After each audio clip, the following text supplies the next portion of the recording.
Magandang araw po sa inyo, December 27, 2020. Gusto ko mag-share about great leaders are leaders of influence. Isang katotohanan na nangyayari sa iglesia, yung conflict or separation or split. Sometimes the local church invited the pastor or hired the pastor, and wala pang 6 months o 1 year, nakakabangga niya yung mga leaders ng iglesia. And then, instead na magkaroon ng reconciliation, ang nangyayari ay lumalayo sila o humaalis na sa church. Kaya kung minsan nagulat ako, tinext ko, Pastor, sis, nandiyan po ba kayo? Naku, umalis na po kami, Pastor.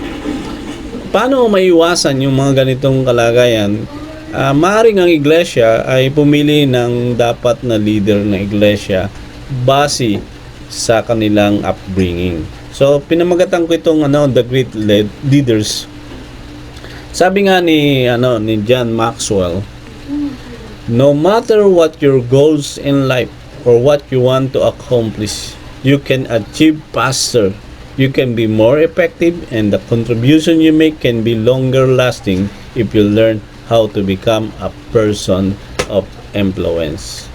Who are they? Sino-sino ito? Servant leader. I use acronym. S, a person who served with excellence and righteousness through voluntary assistance to the needy in this troubled time. He or she lead by example and admiration and directs everyone to righteousness. So, servant leadership is a serious commitment to serve others. I remember, Helps is donating Bibles to a local church. When I invite the leaders to pick up the Bible in San Pedro, Laguna, I was shocked. And you know what I heard? Hindi kaya ng motor, mahirap magbiyahe, at higit sa lahat, delikado. I was shocked the opinion of that leaders. But in real talk, I will tell you, 600 to 800 pieces ikinarga po sa motor. Wala ho nangyari sa aking masama. Ang pinakamalayo po na dinalhan natin ay Calamba, Muntalban at Bulacan. Pero wala pong nangyari. So dito makita natin, servant leadership is a serious commitment to serve others. Kaya po ako bilang meron po kami ng aking pamilya at ang helps is advocacy. 2,000 Bibles sa 2021 again. Ang topic ko po ngayon, great leaders are great influence. It is found in Job chapter 29 verse 1 to 25. Influence. But before that, are you as a leader guilty of this? Number 1, ningas kugon. Sige, gawin natin after a week. Wala na. Crab mentality. Bakit ko siya susuportahan? Di nauna pa siyang sumikat sa akin.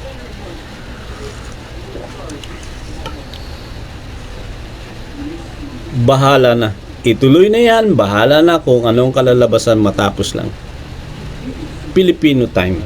Huwag kang magmadali. Wala pa rin naman sila. Pride. Bakit ako magsusorry sa kanya? Sino ba siya? Manya na habit. Hayaan mo muna. Yan, marami pang bukas. Are you as a church leader guilty of this?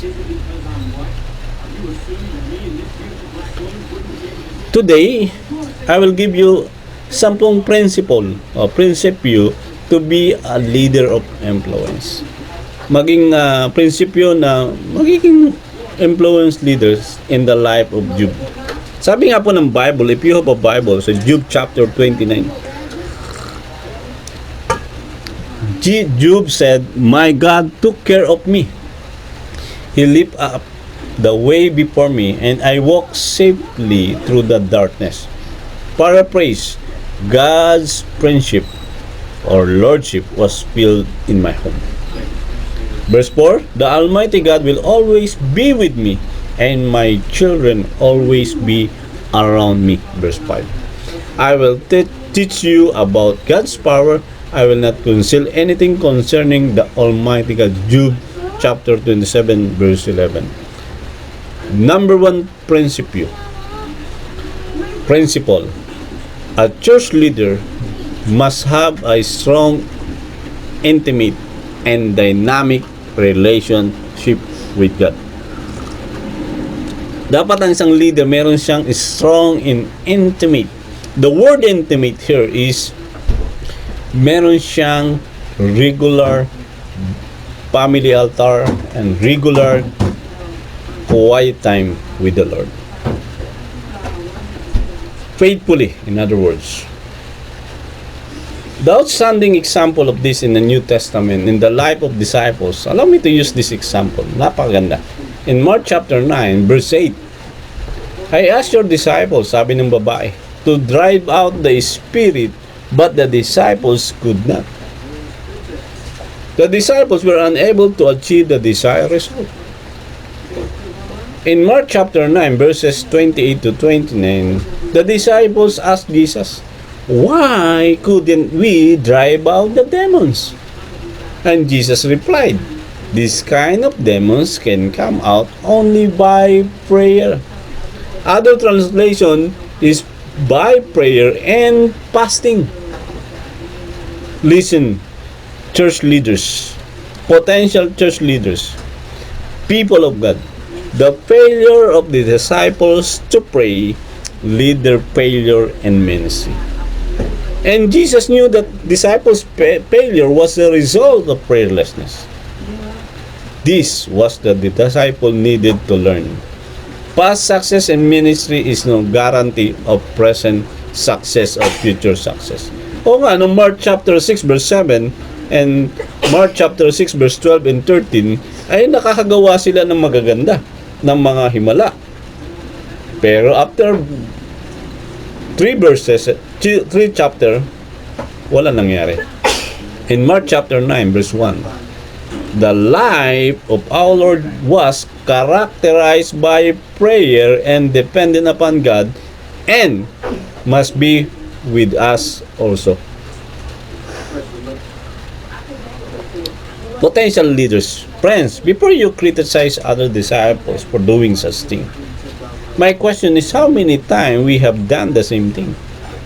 Other disciples are not perfect, nor are we. In my 27 years in the ministry, church history indicates that the high tides of blessing came when God's people prayed and heeded the word well. So pansinin po natin yan. Second principle. Chapter 29 of Job verse 6. My cow always produce milk in abundance, and my grooves pour out stream of olive oil. Wow! Pag sinabi mo my cow, ang aking mga bakahan, my business, my profession, always produce milk. The word milk is wealth. In abundance, my groups, my marketplace. So number 2 principle. A church leader works hard and develop a good testimony to share. Meron ka talagang good testimony. Look at the person sitting beside you. Baka church leader na yan. Ay hindi nakapag-develop ng magandang testimony to share. Meron yan. My wife and I was invited to share about financial stewardship to a company. This is their letters to us. Our deepest gratitude to the facilitators, Mr. Ray and Mrs. Marilo Olivera. Your presentation was excellent and was thoroughly enjoyed by everyone. We appreciate your sharing your time, talent, and expertise with us. We hope we'll have more opportunities to work together in the future. Salamat po. So mahalaga po na siya merong isi-share na testimony.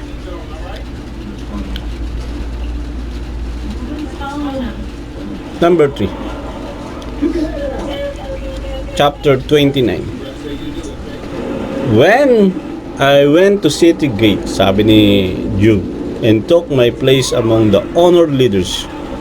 Ikatatlong principle. A leader must live a life that is honorable and respectable. Basa natin, when I went to city gate and took my place among the honored leaders. The young stepped aside when they saw me, and when the aged rose respect at my coming. The princes stood and silent and put their hands over their mouths. The highest official of the city stood quietly, holding their tongue in respect. All who heard me praised me. All who saw me spoke well of me. Pansinin nyo, a church leader must live a life that is honorable and respectable. It is a great opportunity to do devotion sa PNP personnel as well as the Sangguniang Bayan Council.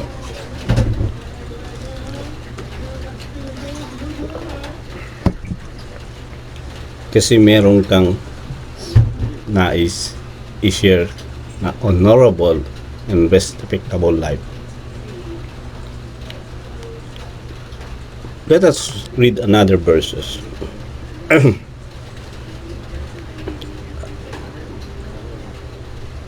I assisted the poor and their need and the orphans who required help.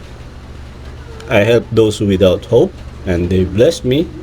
I caused the widow her to sing for joy. Job chapter 29, verse 12 and 13. Number 4 principle. A church leader must be compassionate. Ulitin ko, must be compassionate to help the poor, the orphans, and the needy. That's why we establish helps.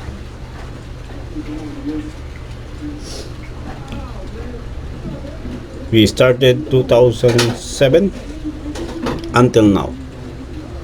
We help the community.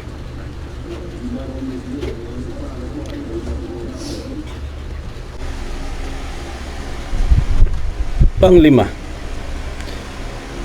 everything I did was honest and righteous, covered like a robe, and I wore justice like turban.